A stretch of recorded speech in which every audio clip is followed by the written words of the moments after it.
ہمارے ایک بڑے پیارے محبوب قاری جنہوں نے پوری دنیا میں قرآن حکیم کی قرات کی محبت لوگوں کے دلوں میں ڈالی، لاکھوں لوگوں کے دلوں میں نہیں، کروڑوں لوگوں کے دلوں میں، مشاری راشد حفظہ اللہ تعالی۔ اب چونکہ وہ کویت سے تعلق رکھتے ہیں، انہوں نے باقاعدہ کئی ایک پوسٹیں ایران کے خلاف لگائی ہوئی ہیں۔ ظاہر ہے وہ ان کا رائٹ ہے، لگا سکتے ہیں، ظاہر ہے نیشن سٹیٹس بنی ہیں، اس میں انہوں نے کویت کو سپورٹ کرنا ہے، لیکن ظلم کی انتہا دیکھیں کہ ایک پوسٹ میں وہ حضرت ٹرمپ کی طرف سے یہ خوشخبری سنا رہے ہیں سنی مسلمانوں کو کہ ان قریب ٹرمپ ایران کے اوپر جہنم کے دروازے کھول دے گا ولیعوذ باللہ تعالی، اور وہاں پہ وہ مسلمان ہیں جنہوں نے اپنا سپریم لیڈر سنیوں کے پیچھے شہید کروا لیا۔ فلسطین میں 90% سنی ہیں، اور ان میں سے بھی میجورٹی اہل حدیث سلفی، جو شیعہ کو مسلمان ہی نہیں سمجھتے، اور غالی شیعہ ان کو مسلمان نہیں سمجھتے۔ اس کے باوجود ایران کے سپریم لیڈر نے شہادت پیش کر دی غزہ کے مسلمانوں کے حق میں، اور یہاں پر مشاری راشد صاحب یہ پوسٹ لگا رہے ہیں کہ جی ٹرمپ جہنم کے دروازے کھول دے گا ایران کے اوپر۔ اس کے اوپر پھر پوری دنیا میں لوگوں نے احتجاج کیا کہ آپ کیا حرکت کر رہے ہیں۔ تو میں بھی اپنے پلیٹ فارم سے ریکویسٹ کروں گا، ہم آپ کی اس پوسٹ کی وجہ سے آپ کی ماضی کی چیزوں کو زیرو سے ملٹیپلائی نہیں کریں گے، وہ آپ کی خدمات اپنی جگہ، وقتی طور پہ انسان بہک سکتا ہے، آپ اپنے ملک کو ضرور سپورٹ کریں، لیکن ایٹ لیسٹ کویت سے آپ نے یہ پوچھنا ہے کہ غزہ کے مسلمان جو عربی تھے، اور کویت والے بھی عربی تھے، وہ اسرائیل کے خلاف غزہ کے مسلمانوں کے حق میں کیوں نہیں کھڑے ہوئے؟ اور دوسری طرف ایران کے مسلمان اجمی تھے، عربی بھی نہیں تھے، اور عقیدے میں شیعہ تھے، وہ غزہ کے سنیوں کے حق میں جو کہ عربی تھے کھڑے ہوئے، تو شرم کا مقام نہیں ہے عرب کے مسلمانوں کے لیے، ان کے حکمرانوں کے لیے؟ تو یہ سوچنے کا میں ایک زاویہ آپ کو بتا رہا ہوں، کیونکہ عرب اور عجم کا جو کنفلکٹ ہے اس طریقے سے ان کو بات سمجھائی جائے تو اچھے طریقے سے سمجھ آتی ہے۔ پھر وہابی حضرات کے جو یہاں پہ ریپریزنٹیٹو ہیں، حضرت معاذ اللہ المعروف ناشتے والی سرکار، المعروف فرقوں کے مولویوں کے فرنٹ مین، ایک فرقوں کا فرنٹ مین ہے نا، فرقوں کے مولویوں کے فرنٹ مین، کیونکہ انہوں نے کہا میں حضرت ٹرمپ کے ناشتے میں تمام فرقوں سے مشورہ کر کے گیا ہوں اور کسی نے نہیں روکا، اور آپ نے دیکھا بعد میں لوگوں نے بیان بھی دیے ان کے حق میں کہ جی بالکل ٹھیک کام کیا انہوں نے۔ کیا ہوا؟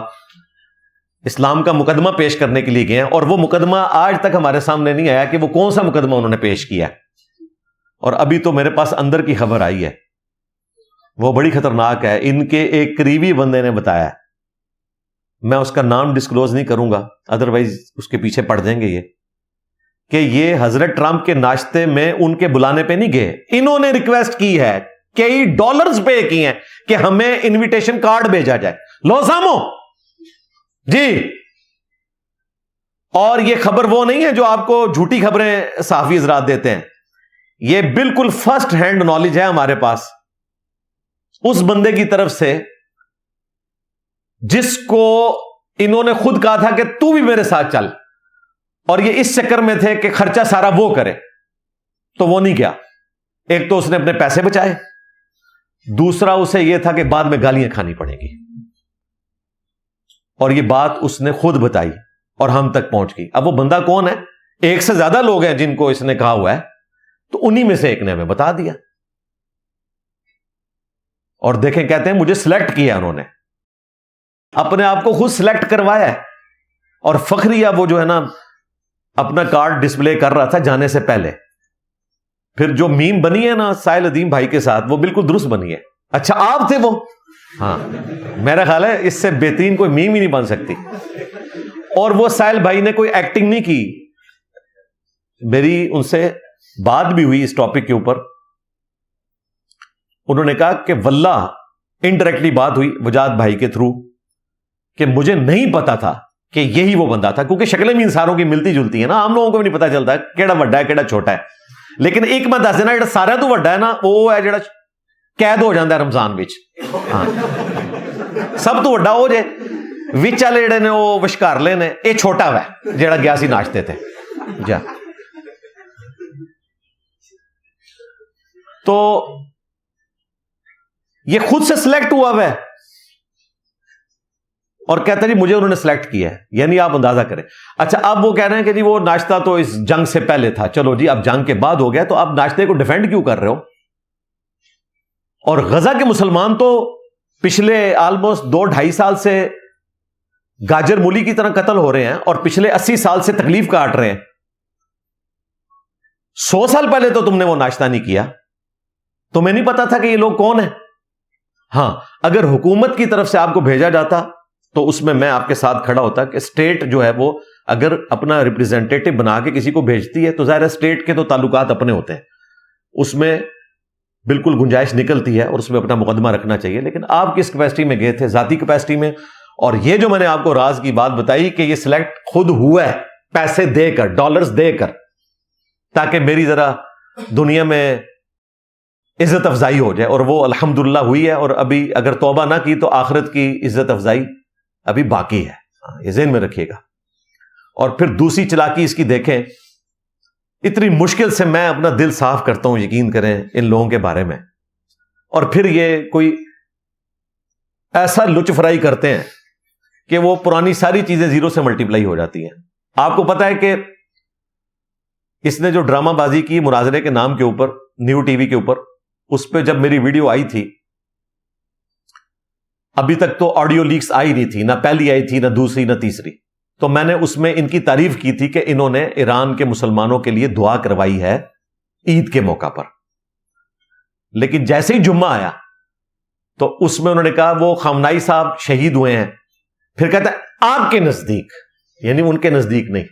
اور ابھی یہ 3 دن پہلے اس کی ایک اور پوڈ کاسٹ آئی ہے اپنے ایک وہابی اینکر کے ساتھ، اس میں بھی اس نے کہا کہ خامنائی صاحب کی شہادت جو ان کے نزدیک ہے، یعنی یہ ان کو شہید نہیں مانتے، یعنی جو فلسطین کے سنی مسلمانوں کے حق میں اجمی ہوتے ہوئے عربیوں کے حق میں، سنیوں کے حق میں لڑتا ہوا یہود و نصارہ کے خلاف شہید ہو جائے، وہ ان کے نزدیک شہید نہیں ہے۔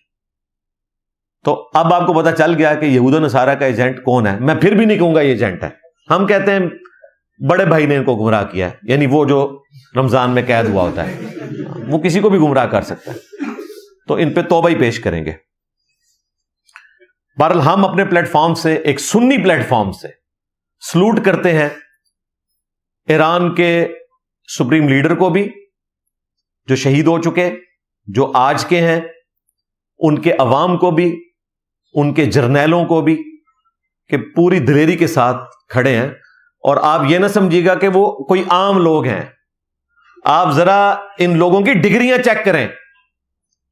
یہ جو پریزیڈنٹ ہیں اس وقت، مسعود پزشکیان، یہ پزشکیان جو ہے نا فارسی ہے فزیشن کی، وہ بندہ ہارٹ اسپیشلسٹ ہے، یہ اس کی کوئی کاسٹ نہیں ہے پزشکیان، فزیشن کو پزشکیان کہا جاتا ہے فارسی زبان میں۔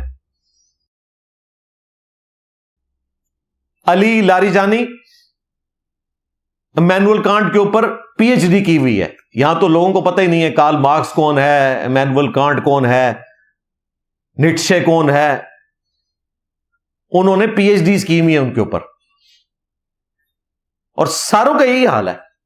جس طرح یہاں ہمارے جماعت اسلامی کو میں کریڈٹ دوں گا، جماعت اسلامی میں جیسے لوگ اوپر جاتے ہیں تو وہ پوری ایک کوالیفیکیشن کے بعد جاتے ہیں، یہ نہیں ہے کہ جس کی شکل خوبصورت ہے یا جس کے پاس پیسہ زیادہ ہے وہ اوپر آئے گا، نہیں، وہ پورا ٹیسٹ پاس کرتے ہیں، اس کے بعد اوپر لایا جاتا ہے ان کو۔ وہاں پہ بھی ایک پورا سسٹم بنا ہوا ہے، اس لیے آپ کو ایسے پڑھے لکھے لوگ جن کے پاس دینی تعلیم بھی ہے، دنیاوی تعلیم بھی ہے، وہ اوپر آتے ہوئے نظر آتے ہیں۔ سلام ہے جی امریکن عوام کو، جو ہزاروں کی تعداد میں نہیں، لاکھوں کی تعداد میں نہیں، ملینز میں نکلے ہیں اس جنگ کے خلاف۔ ہمارے یہاں تو 5-10 ہزار بندہ اکٹھا ہو جائے نا تو ہماری سیاسی جماعتیں، مذہبی جماعتیں اسے ملین مارچ کہہ دیتی ہیں. پریکٹیکلی ملین مارچ ہم نے اپنی زندگی میں ابھی تک نہیں دیکھا یہاں، سوائے رائے ونڈ کا جو اجتماع ہوتا ہے یا ہمارے ایکس مرشد باپا جانی کا جو اجتماع ہوتا ہے، اس کے علاوہ کوئی ملین مارچ نہیں ہوتا. ہزاروں میں ہی لوگ ہوتے ہیں وہاں. واقعتاً جو کریڈیبل اخبارات ہیں انہوں نے 80 لاکھ سے 1 کروڑ کا فگر بتایا ہے جو لوگ روڈز پہ آئے ہیں جنگ کے خلاف، یورپ میں، امریکہ میں. بلکہ ابھی جو صبح کی میں بلٹن دیکھ رہا تھا 8 بجے تفصیلی آتی ہیں جو جیو کے اوپر، اس میں یہ آیا کہ اسرائیل میں بھی ہزاروں کی تعداد میں لوگ جنگ کے خلاف نکلے ہیں، اور انہوں نے یہ ڈیمانڈ کی ہے کہ چاہے غزہ کے مسلمان ہیں یا ایران کے مسلمان ہیں، ان کے خلاف یہ جنگ آپ روکیں. اس کی وجہ یہ ہے کہ اب ہیٹ ان تک پہنچی ہے. پہلے تو وہ بڑی بڑی LEDs کے اوپر نا تماشا دیکھ رہے تھے. اللہ کے بندو، جس کے اپنے چھوٹے چھوٹے بچے ہوں نا، جب وہ فلسطین کی بچیوں کو دیکھتا ہے نا خیموں میں، اور اتنی تیز بارش کے اندر، ٹھنڈ کے اندر، جن کے ماں باپ بھی مر چکے ہیں، کوئی پرسان حال نہیں ان کا،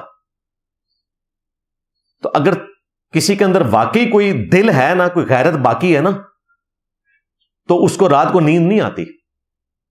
اب ان کو اس تکلیف سے گزرنا پڑا. چلیں، دیر آئے درست آئے. انہوں نے بھی کم از کم یہ ڈیمانڈ رکھی ہے. ورلڈ وار 2 کے بعد کم از کم یورپ اور امریکہ کے عوام نے یہ سبق سیکھ لیا ہے کہ جنگوں کے اندر کچھ نہیں رکھا ہوا.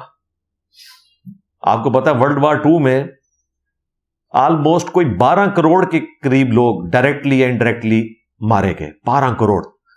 پوری انسانی ہسٹری میں جو نون ہسٹری ہے 5000 سال کی، ساری جنگوں میں جتنے لوگ مارے گئے وہ ایک پلڑے میں ہے، اور ورلڈ وار 2 میں جو لوگ مارے گئے ان 4 سالوں میں وہ ایک پلڑے میں، وہ زیادہ ہیں.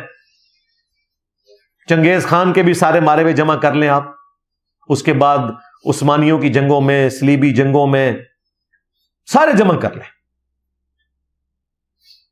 ورلڈ وار 2 میں جو مارے گئے وہ ان سب سے زیادہ ہیں. یہی وجہ ہے کہ پھر لوگ ایسے مایوس ہوئے کہ لوگوں نے کلبز میں جانا شروع کر دیا. کوئی گھر ایسا نہیں تھا جہاں صف ماتم نہ ہو. پھر بیرا روی کا شکار ہو گئے لوگ اپنا غم غلط کرنے کی خاطر. آج جو ہم بتا رہے ہوتے ہیں، ہمارے وہ بھائی ڈاکٹر ذاکر نائک بھی حفظہ اللہ تعالی اور احمد دیدار صاحب رحمہ اللہ بتاتے ہیں 4 شادیوں کے جواز میں کہ جی رشیا میں 90 لاکھ عورتیں مردوں سے زیادہ ہیں، تو اگر ہر مرد ایک شادی کرے تو 90 لاکھ عورتیں پھر بھی بغیر شادی کے رہ جائیں گی. یہ آدھا سچ ہے. پورا سچ یہ ہے کہ یہ ریشو پروپورشن ڈسٹرب اس لیے ہوا ہے کہ ورلڈ وار 2 میں بہت سارے مرد مر گئے تھے. اسی لیے آپ کو رشیا میں، جرمنی میں عورتوں کی تعداد مردوں سے زیادہ نظر آتی ہے. اور یہ تاریخ کا وہ ایک تلخ باب ہے جو بھلایا نہیں جا سکتا. خیر، یورپ نے سبق سیکھا، آپس میں انہوں نے جنگیں نہیں کی، عوام نے سبق سیکھا اور آج وہ اپنے حکمرانوں کے خلاف کھڑے ہیں. لیکن پریکٹیکلی تو مجھے یہی نظر آ رہا ہے کہ چاہتے نہ چاہتے ہوئے یہ ورلڈ وار 3 ڈکلیئر ہو چکی ہے اس حوالے سے کہ آلموسٹ پوری دنیا افیکٹ ہے. دنیا میں 20% جو تیل ہے اس کی سپلائی آبنائے ہرمز سے ہوتی ہے. وہ تو ہے بلاک، جس کی وجہ سے پوری دنیا کے اندر پیٹرول کے ریٹس بڑھ گئے. ظاہر پیٹرول مہنگا ہو گیا. خالی جہاز آنا کافی نہیں ہے جی. پاکستان کے 20 جہاز آ گئے ہیں، وہی 20 جہاز اس ریٹ پہ نہیں آئے جس پہ پہلے آتے تھے. ظاہر ہے ڈیمانڈ اور سپلائی کا رول ہے. انڈیا میں دیکھ لیں کیا بری صورتحال ہے. شکر ہے انڈیا، چائنا، پاکستان کے لیے ایٹ لیسٹ انہوں نے ابنائے ہرمز کھول دی ہے. ویسے تو وہ اسے بلاک نہیں کر سکتے، انٹرنیشنل راستہ ہے. صرف وہ راستہ بلاک کیا جا سکتا ہے جو مصنوعی طور پر بنایا جائے، جس طرح نہر سوئز ہے، پیناما کینال ہے. یہ تو ایک نیچرل راستہ ہے. لیکن ظاہر ہے جب آپ نے ان کو جا کے موت کے گڑھے میں ڈال دیا تو ان کے پاس تو اور کوئی چارہ نہیں ہے. اور جنگ تو ہے ہی دھوکے کا نام. بخاری مسلم میں حدیث ہے، اس میں تو پھر اس طرح کے معاملات ہو جاتے ہیں. اور یہ تو ایک پہلو ہے. جو دوسرا خطرناک پہلو ابھی لوگوں کے سامنے نہیں ہے. دنیا میں 30% جو نائٹروجن ہے جو کھاد میں آپ کو ریکوائرڈ ہوتی ہے وہ بھی ابنائے ہرمز سے آتی ہے. اگر وہ نائٹروجن نہ آئی اور اس سال بیج بونے سے کسان رہ گئے چائنا کے، انڈیا کے اور پاکستان کے، تو پھر ایسی قحط سالی آئے گی جو کئی سال تک ریکور نہیں کرے گی، یعنی روٹی کھانے کے لالے پڑ جائیں گے۔ ابھی تو آپ کو یہ ٹینشن ہے کہ میں کار سے موٹر بائک پہ آ گیا اور موٹر بائک والا سائیکل کے اوپر آ گیا، پھر آپ کہیں گے جناب یہ بھی چھوڑیں، روٹی پوری کریں۔ اور دوسری طرف جو حوثی ہیں یمن کے، ہوتیز، وہ ہوتیز اس لیے بولا جاتا ہے، وہ تھا ہے نا 3 نقطوں والا، تو عربی میں اس کی جب پروننسیشن کی جاتی ہے تو وہ تھا ہوتی ہے، اور انگریزی میں جب لکھتے ہیں تو ٹی ایچ کے ساتھ، جس طرح حدیث عربی میں حدیث ہے اور اسپیلنگ میں ہم ٹی ایچ لکھتے ہیں، ایس نہیں لکھتے، تو وہ حدیث، تو وہ ہوتی لوگ بولتے ہیں، بیسیکلی تو وہ تھا ہے، لیکن وہ ٹھیک ہے چل جاتا ہے۔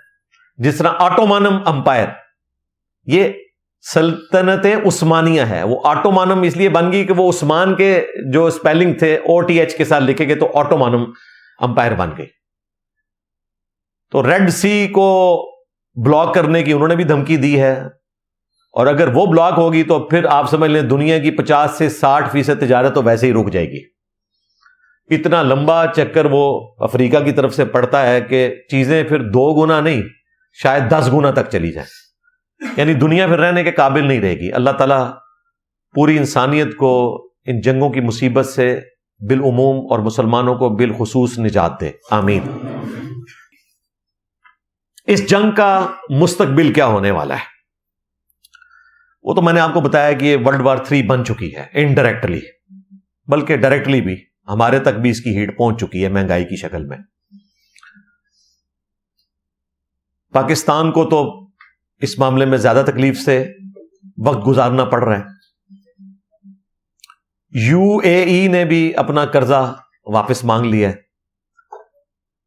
اب یہاں پر چند بھولے بھالے لوگ یو اے ای کو گالیاں دے رہے ہیں، یعنی ایک انہوں نے آپ کو قرضہ دیا، 30 سال بعد وہ واپس مانگ رہے ہیں، یار ابھی بھی نہ واپس مانگے۔ ہاں جی، اس میں سے $2 ارب تو 1996 میں انہوں نے دیے ہوئے ہیں، بعد میں $1.5 ارب دیا تھا، ٹوٹل $3.5 ارب۔ اور اس جنگ سے پہلے سے ہی وہ ڈیمانڈ کر رہے تھے کہ ہمیں واپس کریں۔ اس کی وجہ یہ ہے کہ یہ ایک تلخ حقیقت ہے کہ یو اے ای اس وقت پریکٹیکلی اسرائیل کا بچہ بن چکا ہوا ہے اپنے مفادات کی وجہ سے۔ ہم نہیں کہتے کہ وہ کوئی اینٹی اسلام ہے، وہ سمجھتے ہیں کہ ہمیں ان سے تجارت کرنی ہے، ان کا رائٹ ہے۔ اگر کسی کو یہ بات بری لگتی ہے تو آپ کے جو مہاتما ہے نا، رجب طیب اردگان، جن کو آپ امت مسلمہ کا اوریجنل لیڈر سمجھتے ہیں، ان کا جو ملک ہے نا ترکی ہے، اس نے اسرائیل کو تسلیم کیا ہوا ہے کئی سال سے اور تجارت بھی کرتے ہیں، لیکن وہ امت مسلمہ کا لیڈر ہے ابھی تک۔ تو یو اے ای کو بھی حق حاصل ہے، وہ بھی تسلیم کر لے۔ رہا ہمارا معاملہ تو ظاہر ہے ہم تو سمجھتے ہیں کہ یو این او کے تحت جب تک فلسطین کو الگ سے ریاست نہیں تسلیم کیا جاتا اور وہاں کے مظلوم مسلمانوں کی داد رسی نہیں ہوتی، اس ناجائز ملک اسرائیل کو ہم تسلیم کرنے کے لیے تیار نہیں ہیں۔ ہم 2 اسٹیٹ سولوشن کو مانتے ہیں۔ یہی وجہ ہے کہ آپ دیکھیں محمد بن سلیمان، حالانکہ مسلمانوں کی گالیاں اسے کھانی پڑتی ہیں، لیکن یہ بات ماننی پڑے گی کہ غزہ کے مسئلے میں، فلسطین کے مسئلے میں سعودیہ کا سٹانس بالکل درست ہے۔ حضرت ٹرمپ کے سامنے بھی اس نے 2 اسٹیٹ سولوشن کی بات کی ہے، حالانکہ ان کے لیے یہ گالی ہے۔ اور یہی بیسیکلی بون آف کنٹینشن بنا ہوا ہے کہ پاکستان کا جو اختلاف بن گیا ہے یو اے ای کے ساتھ، کیونکہ سعودیہ جو ہے وہ اسرائیل کو تسلیم نہیں کرنا چاہتا، اور اس کے پیچھے ریزن یہ ہے کہ وہ نہیں چاہتے ان کے ملک میں بغاوت ہو، کیونکہ عربی تو پسند نہیں کرتے اس چیز کو۔ عرب کے مسلمان تو ظاہر فلسطین کے حق میں۔ دوسری طرف یو اے ای سمجھتا ہے کہ ہم اسرائیل کے ساتھ تجارت کریں تو ہم اپنے معاملات کو آگے لے کے چل سکتے ہیں، لیکن پاکستان کے دونوں ہی محسن ہیں۔ یہ میں اپنے پلیٹ فارم سے اس لیے بات کر رہا ہوں، ہو سکتا ہے یہ میری بات حکومتی بڑوں کو بری لگے، اسٹیبلشمنٹ کو بری لگے، لیکن میں ریالٹی آپ کو بتاؤں گا کہ باوجود اس کے کہ یو اے ای نے قرضہ واپس مانگ لیا ہے، ان کا رائٹ تھا، ہمیں ایٹ لیسٹ اس حوالے سے ان سے کوئی گلہ شکوہ نہیں ہے کہ انہوں نے کوئی ہمارے ساتھ زیادتی کا معاملہ کیا ہے. آج بھی وہ ہمارے محسن ہیں. آپ کو اندازہ نہیں ہے کہ 19 لاکھ کے قریب لوگ اس وقت 2 ملین یو اے ای کی ریاستوں میں پاکستانی نوکریاں کر رہے ہیں. انہوں نے ان کو نہیں نکالا.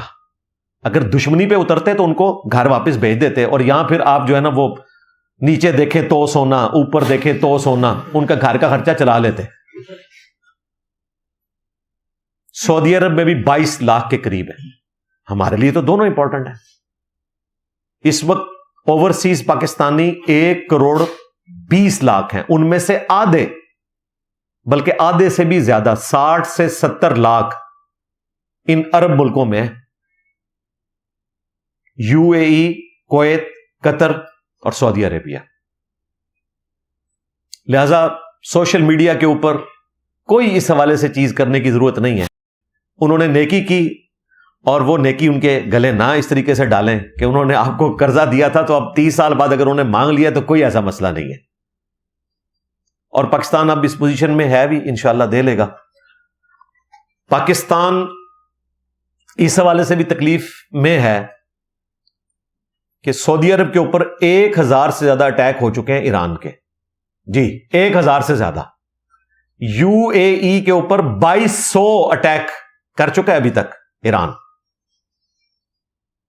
چلیں یو اے ای کا معاملہ تو الگ سے, لیکن سعودیہ کے ساتھ تو پاکستان کا ڈیفنس ٹریٹی ہے. پاکستان نے ایک دفعہ بھی سعودیہ کی طرف سے جواب نہیں دیا ایران کو. الٹا سعودیہ کو بھی ٹھنڈا کر کے رکھا ہوا ہے کہ یار یہ وقت نہیں ہے آپس میں لڑنے کا.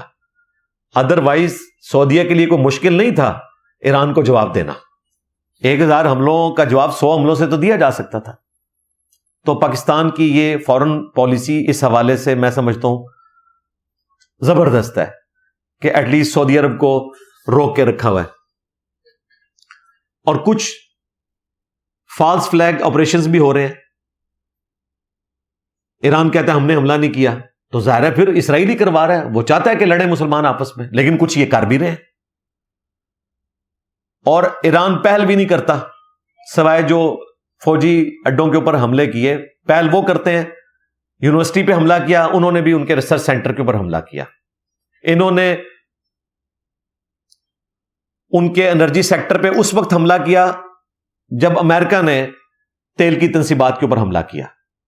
اور اب انہوں نے بتا دیا کہ یہ آپ نے ہمارا پل توڑا, تو بحرین اور سعودیہ کو جو ملانے والا پل ہے اتنا بڑا سمندر کے اوپر, ویری بیوٹیفل برج, ٹرمپ صاحب کی لینگویج میں, وہ انہوں نے اس کی شکل دکھا دی ہوئی ہے, پوسٹ پہ لگا دی ہے کہ بڑا خوبصورت برج ہے.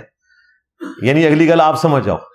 تو ان کے لیے مسئلہ تو کوئی نہیں ہے, لیکن دکھ کی بات یہ ہے کہ دونوں طرف مسلمان مر رہے ہیں اور باقی مسلمان ہم تماشا ہی دیکھ رہے ہیں. ظاہر اس سے زیادہ کیا کر سکتے ہیں؟ بڑے ہی جنگ رکوا سکتے ہیں, اور اس میں بھی عربی اگر کوشش کریں تو جنگ رک سکتی ہے. ادروائز یہ جنگ مجھے کوئی آسانی سے رکتی بھی نظر نہیں آ رہی.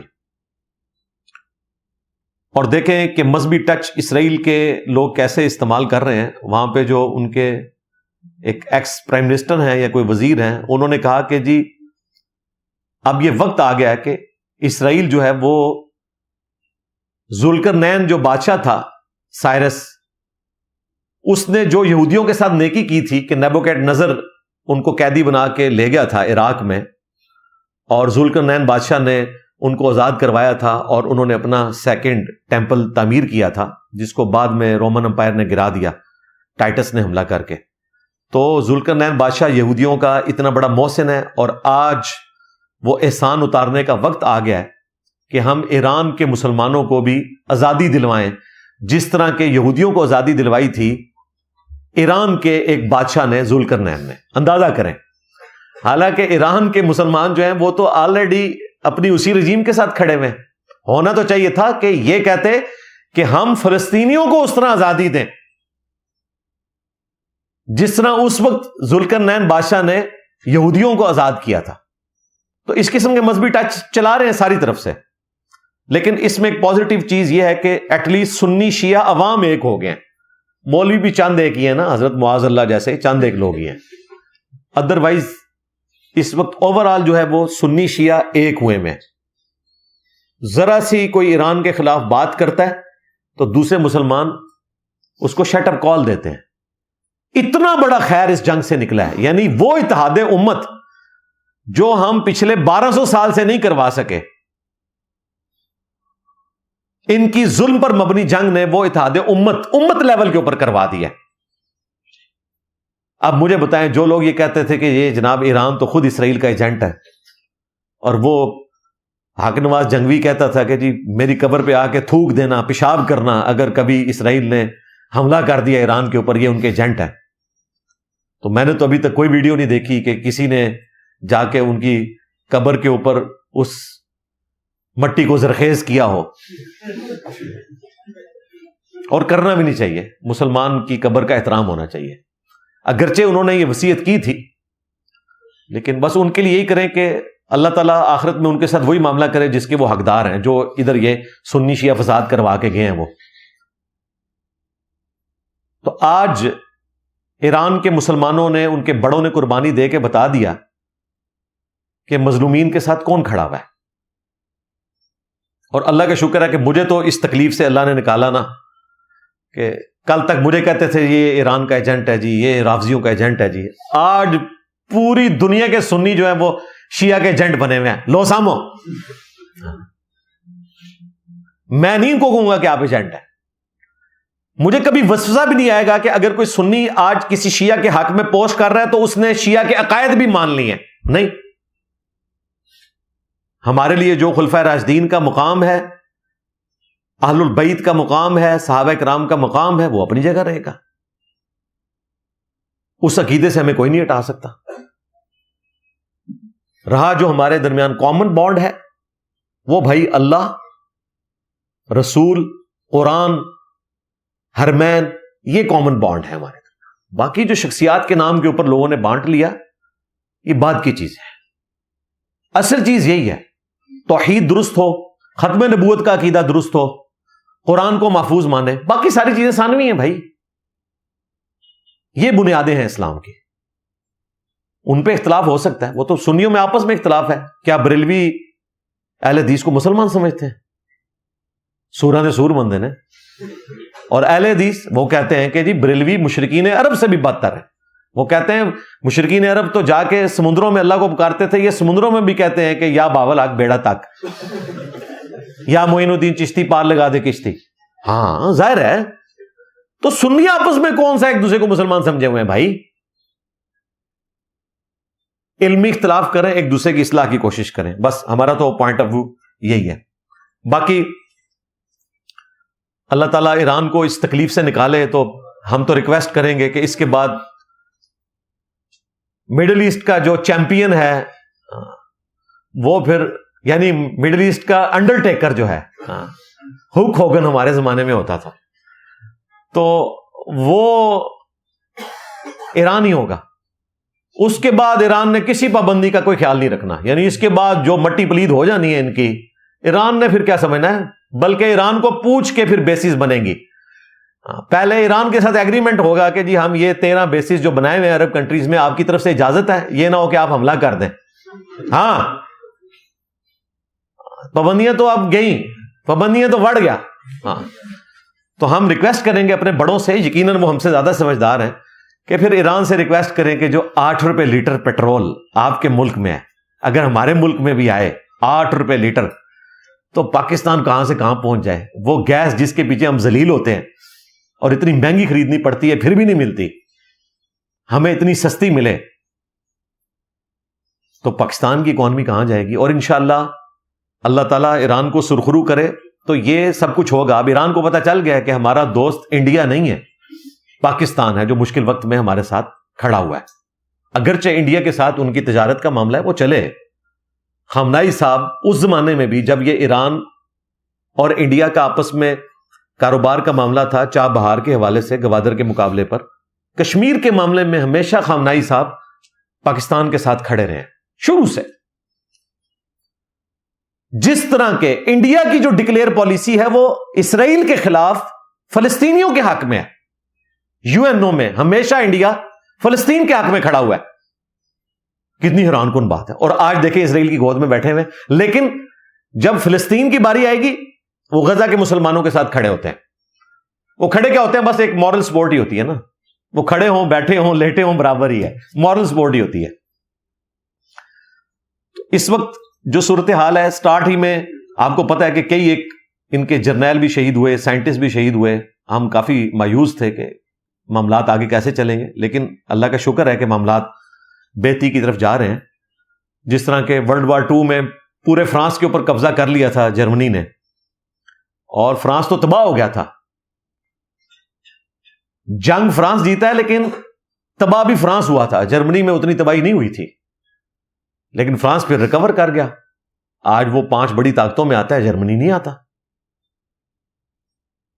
اسی لیے جو ان کے پریزیڈنٹ نے وہ ایکس پہ بیان جاری کیا تھا غالباً, یا ان کے وزیر خارجہ نے, کہ ہم تو ریکور کر جائیں گے لیکن آپ کی ساکھ اب ریکور ہونے والی نہیں ہے, کیونکہ جو آپ نے ہمارے ساتھ ظلم کیا, ہم پہ ایک زبردستی کی جنگ مسلط کی, ہم آپ کے ساتھ ڈیل کرنے پہ بھی راضی تھے, ابنائے ہرمز بھی کھلا ہوا تھا, اس کے باوجود آپ نے زبردستی ایک ناحق ہمارے اوپر جنگ مسلط کر دی. تو اب ظاہر ہے اس کا مزہ چکھ رہے ہیں. روزانہ 1.5 سے 2 ارب ڈالر کا نقصان ہو رہا ہے. جی 1.5 سے 2 ارب ڈالر. ہم 1 ارب ڈالر کے لیے ترستے ہیں IMF کے سامنے, اور وہ بھی ہمیں قسطوں میں ملتا ہے. اور امریکہ کا روزانہ کا اتنا نقصان ہو رہا ہے.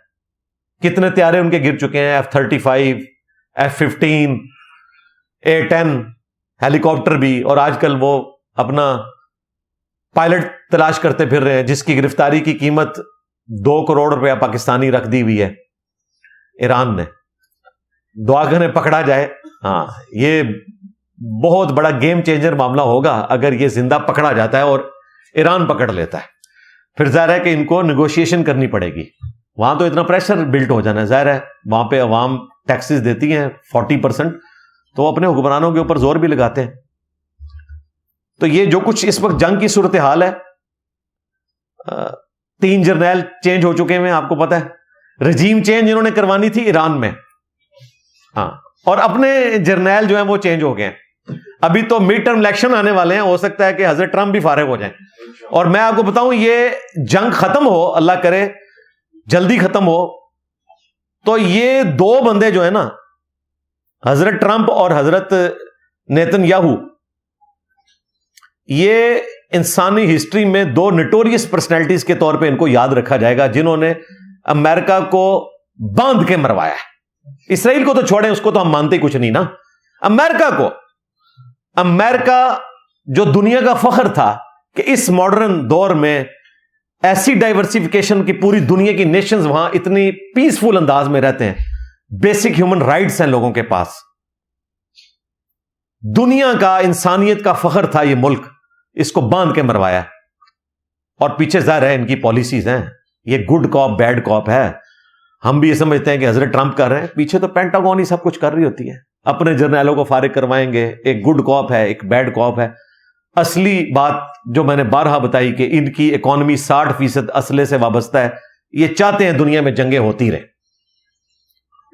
ٹرمپ ہو بش ہو کوئی بھی صدر آ جائے, اس کا اینڈ رزلٹ یہی نکلنا ہے کہ جب انہوں نے جنگ پلان کرنی ہے تو جنگ انہوں نے مسلط کر دینی ہے, کوئی خیال نہیں کرنا.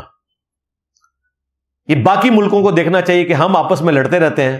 پاکستان دیکھ لیں, انڈیا کے ساتھ لڑ رہا ہے, انڈیا پاکستان کے ساتھ لڑ رہا ہے, اسلحہ دونوں امریکہ سے لے رہے ہیں, چاندی ان کی بلکہ سونا ان کا بنا ہوا ہے. تو یہ تماشا لگا ہوا ہے. اللہ کرے کہ ان جنگوں کی مصیبت سے انسانیت نکلے, اور ہم تو اپنے مظلوم مسلمانوں کے لیے دعا کریں گے. اللہم انصر اخواننا فی ایران, اللہم انصر اخواننا فی فلسطین, اللہم انصر اخواننا فی لبنان فی کل مکان. اللہم علیک الیہود, اللہم علیک النصارى, اللہم علیک الخوارج. اللہ تعالیٰ مسلمانوں کی حفاظت کرے. اللہم احسن عاقبتنا فی الامور کلہا واجرنا من خزی الدنیا وعذاب الآخرہ. اللہم انا نجعلک فی نحورہم ونعوذ بک من شرورہم. ہم تو آلموسٹ کوئی پچھلے 1.5-2 مہینے سے قنوت نازلہ پڑھتے ہیں, اور قنوت نازلہ کے لیے میں آپ کو بتا دوں, رمضان میں تو سنت ہے صحابہ کرام کی کہ عشاء کے وطر کو وہ قنوت نازلہ بناتے تھے اور اس میں رکوع کے بعد پھر ہاتھ اٹھا کے دعا کی جاتی ہے. لیکن عام دنوں میں نبی الاسلام کی جو سنت ہے بخاری مسلم میں، جب آپ نے قنوت نازلہ پڑھنی ہوتی تھی تو آپ فرض نماز کی آخری رکعت میں رکوع کے بعد قنوت نازلہ پڑھتے تھے. اہل تشیع کے ہاں تو پڑھی جاتی ہے، اہل سنت میں بھی جو شافعی ہیں وہ فجر کی نماز میں پڑھتے ہیں قنوت نازلہ، روٹین میں پڑھ رہے ہوتے ہیں قنوت. تو میری ریکویسٹ ہے کہ آپ اپنی نمازوں میں، اپنی مساجد کے اندر قنوت نازلہ شروع کروائیں. ایٹ لیسٹ فجر کی نماز میں، فجر میں نہیں کر سکتے مغرب میں یا عشاء میں، آخری رکعت میں رکوع کے بعد ہاتھ اٹھا کے دعا ہوگی. اور اس میں وہ حنفیوں والی دعا درست ہے، اللہم انا نستعینک ونستغفرک ونؤمن بک ونتوکل علیک ونثنی علیک الخیر، وہ والی دعا قنوت نازلہ میں پڑھیں. اور قنوت وطر والی دعا بھی پڑھ سکتے ہیں. اور باقی یہ جو دعائیں میں نے مانگی یہ آپ مانگیں. مسلمان دوسرے مسلمان کو سب سے بڑا تحفہ یہی دے سکتا ہے. باقی جو ہمارے بڑوں کے کرنے کے کام ہیں وہ کر رہے ہیں، اچھے طریقے سے کر رہے ہیں.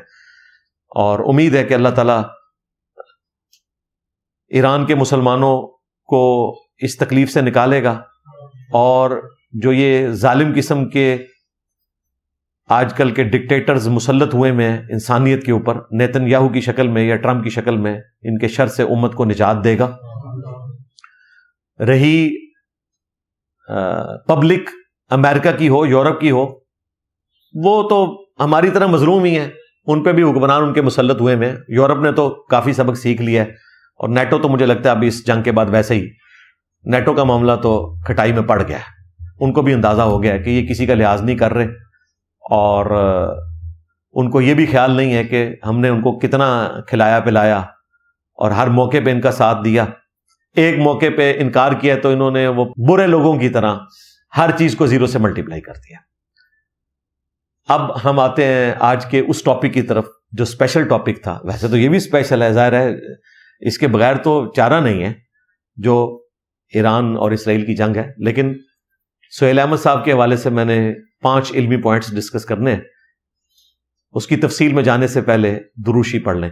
اللہم صلی علی محمد وعلی آل محمد واصحاب محمد وازواج محمد وامت محمد اجمعین الی یوم الدین، آمین.